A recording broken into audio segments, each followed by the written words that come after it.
достар, сіздермен бірге мен Ақсары достар. Бүгінгі видеода мен мына пакетиктің ішіне не болғанын айтамын. Бұл видео өте тез. Біз қазір мына пакетикті мына қайшымен қиятын боламыз.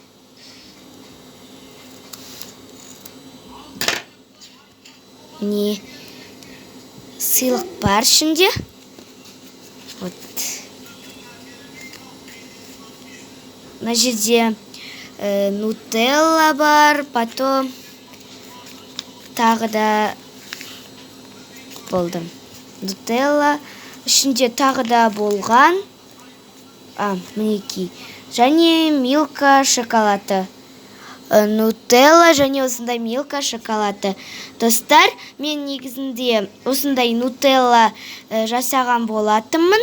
Үлкен, бірақ оның ішінде сіздер не бар екен көре алмай қалдыңыздар. Өйткені мен оны бір досыма сыйладым. Осындай пакетиктерден көп шықсын десеңіздер, маған лайк басып, подписаться етуді ұмытпаңыздар. Сау болыңыздар.